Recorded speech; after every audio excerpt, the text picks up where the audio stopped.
Bienvenue dans le podcast dédié aux entrepreneuses qui choisissent la voie de l'émancipation dans leur business et dans leur vie. Ici, l'entrepreneuriat, le féminisme et le mindset de croissance convergent pour créer une expérience unique conçue spécialement pour toi. Ce podcast, anciennement connu sous le nom des magiciennes, se métamorphose pour incarner pleinement la puissance de l'émancipation féminine.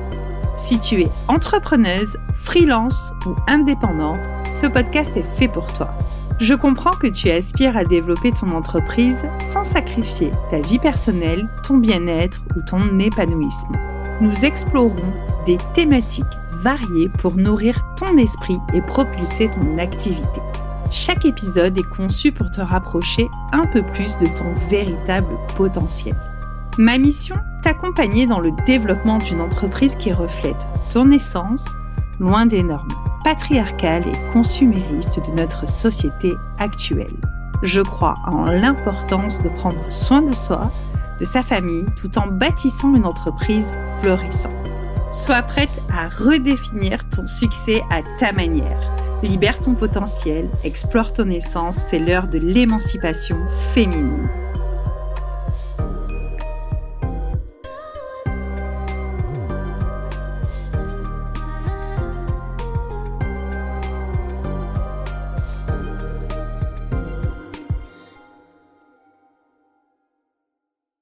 Hello, bienvenue dans ce nouvel épisode d'émancipation féminine. Aujourd'hui, nous allons voir comment oser incarner son hypersensibilité dans sa vie et surtout dans son entreprise.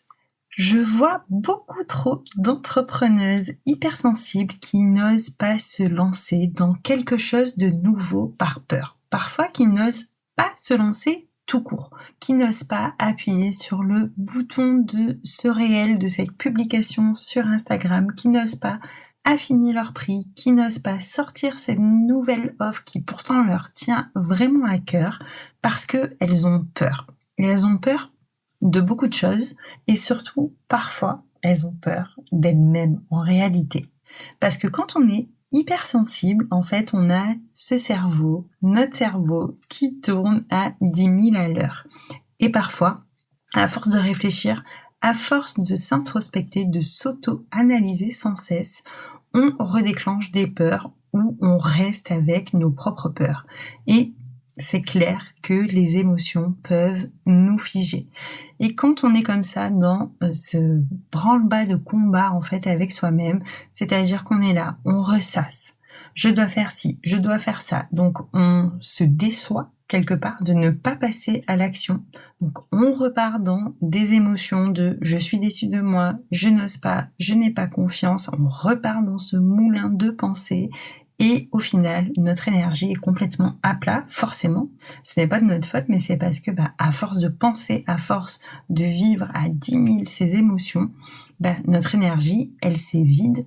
Et on se dit, finalement, je vais remettre ça encore une fois à demain, à la semaine prochaine. Et on entretient, en fait, cette espèce de cercle vicieux où, à nouveau, on est déçu parce qu'on n'est pas passé à l'action et donc on a encore moins confiance en soi. Donc aujourd'hui, j'ai vraiment envie de t'inviter en fait à incarner ton hypersensibilité. J'ai bien aimé la définition dans le Petit Robert du mot oser. Oser, c'est entreprendre avec assurance une chose difficile, périlleuse, c'est avoir l'audace, le courage de. Et je trouve que c'est vraiment ça, avoir le courage, l'audace d'incarner son hypersensibilité au quotidien. C'est, à nouveau, vivre dans sa corporalité. Parce que les émotions, les pensées, les perceptions tout ça se loge dans notre corps. Et apprendre à les écouter, c'est entrer en communication avec soi-même. C'est mettre son intuition au service de soi et de son entreprise et donc des autres. Et nous, les hypersensibles, on aime beaucoup s'occuper des autres. Et là, c'est vraiment de t'inviter à ce retour à toi et te dire, ok, dans mon quotidien, comment je peux mettre mon hypersensibilité au service de moi-même, au service de mon entreprise, qui va être ensuite au service des autres. C'est assumer le fait peut-être que tu es timide, discrète, une introvertie.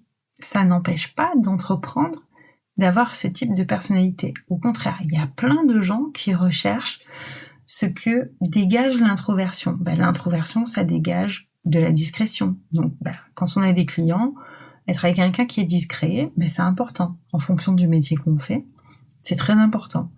Ça va être d'être introverti. Souvent, ce sont des personnes qui dégagent énormément de calme, de sérénité. C'est une énergie paisible. Et ça peut faire énormément du bien d'être au contact de personnes si, comme toi, tu es une introvertie. Et parfois, c'est quand on est hypersensible et qu'on est extraverti à certains moments et introverti à d'autres, on est un petit peu perdu, donc ce qui s'appelle être ambiverti. Et on peut être un petit peu perdu comme ça dans sa propre personnalité, de se dire, mais en fait là, je peux être ultra extraverti pour aller échanger avec quelqu'un, communiquer sur les réseaux, et en même temps, je suis un peu mal à l'aise parce que moi, j'ai énormément besoin d'introversion, de me retrouver toute seule, de me régénérer toute seule. Et tu as peut-être d'autres clientes qui sont comme toi. Moi, je suis dans ce cas. Je peux être très extravertie dans certains domaines pour prendre la parole, mais parce que je me suis entraînée à ça. C'est pas forcément été tout le temps naturel. Moi, j'étais une grande timide avant, et puis j'ai fait des métiers qui m'ont mis au contact des gens, et mon métier en tant que sophrologue, d'accompagnatrice, de préparatrice mentale, t'es obligée d'aller au contact aussi des autres.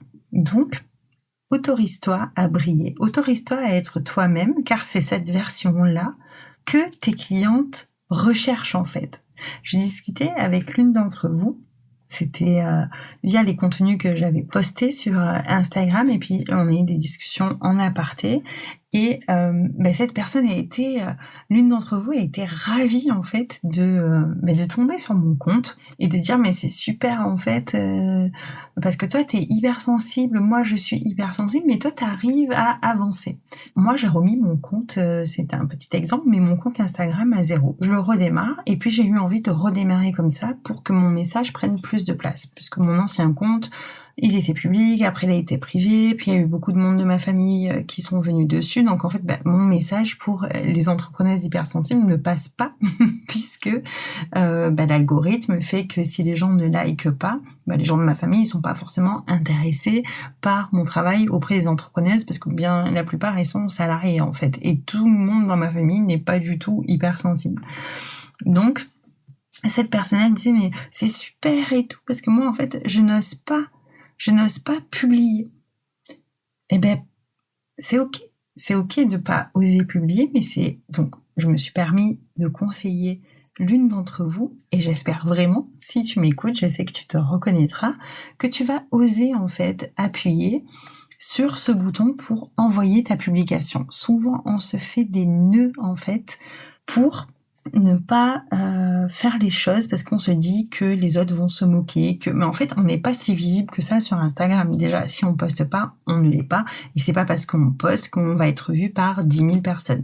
Moi, j'ai envoyé, à l'heure actuelle où j'enregistre, je crois qu'il doit y avoir 4-5 publications, mais aujourd'hui, elles sont visibles elles ont une portée de à peu près 300 personnes en dehors de mon compte. Bon, mais c'est énorme déjà pour moi, en fait, de dire je suis capable de toucher 300 autres êtres humains.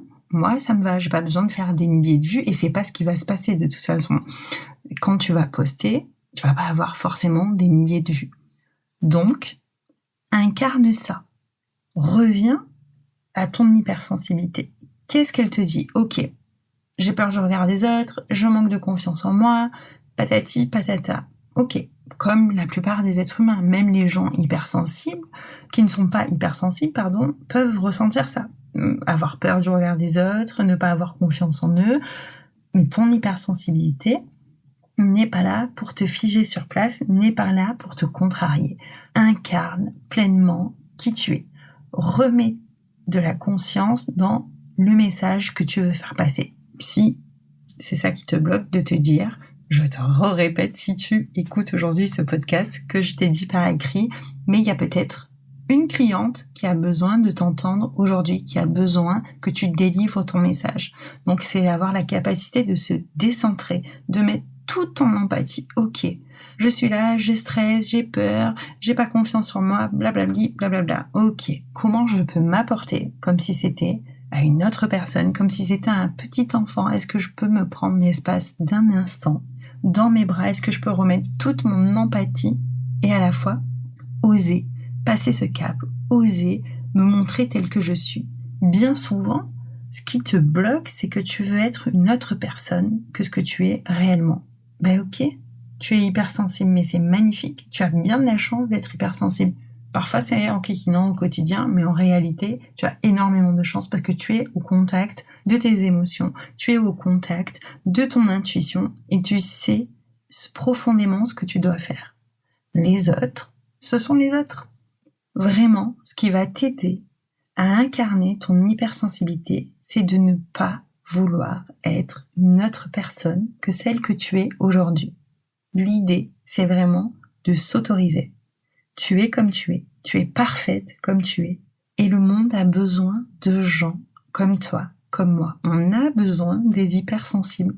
La plupart des hypersensibles dans ce monde, ce sont les créatifs, les artistes, les acteurs, les chanteurs, les entrepreneurs. Ce sont ces personnes-là, ce sont nous. Ça veut pas dire qu'on est, attention, ni au-dessus, ni en dessous des autres, mais en général, la société a besoin d'avoir ce quota d'hypersensibles pour ramener de la raison, pour ramener des émotions, pour ramener de l'altruisme. Donc, passe-le, ce cap, de faire la paix avec toi-même, de dire « je suis », c'est au-delà de se dire, c'est vraiment de l'incorporer, de le mettre à l'intérieur de soi avec une douceur, de dire « je suis telle que je suis et je suis parfaite telle que je suis ». Ça veut pas dire qu'il n'y aura pas de marge de progression, ça veut pas dire qu'il n'y aura pas de difficultés, ça ne veut pas dire que tu te sens supérieur aux autres, et ça veut dire que à partir d'aujourd'hui, tu arrêtes de te diminuer par rapport à ce que tu es, par rapport à ton essence même. Voilà, j'espère que cet épisode sera vraiment une autorisation à briller, à laisser diffuser ta lumière et à te permettre d'atteindre cette autre personne qui te cherche en fait. Parce qu'il y a forcément au moins une personne à qui tu vas convenir, à qui ton message va convenir et elle t'attend. Elle ne te trouve pas aujourd'hui. Donc, montre-toi, incarne-toi et puis je te dis à dans 15 jours pour un nouvel épisode. Bye bye! Si tu es arrivé jusqu'ici, c'est certainement que cet épisode t'a bien plu et je t'en remercie. Tu peux soutenir mon travail en partageant un ou plusieurs épisodes à une entrepreneuse qui aurait intérêt à découvrir ces échanges. Tu peux rester en contact avec moi en t'abonnant à ma page Instagram Madame Flow Coaching. Tu peux également t'inscrire à la newsletter Slow and Flow. C'est une newsletter mensuelle où on parle slowpreneuriat, féminisme et santé mentale. Je te dis à dans 15 jours pour un nouvel épisode. D'ici là, prends soin de toi et continue de bâtir une entreprise où tu te mets au cœur de ton projet et où ta réussite est toute personnelle. Je crois en toi. À très vite.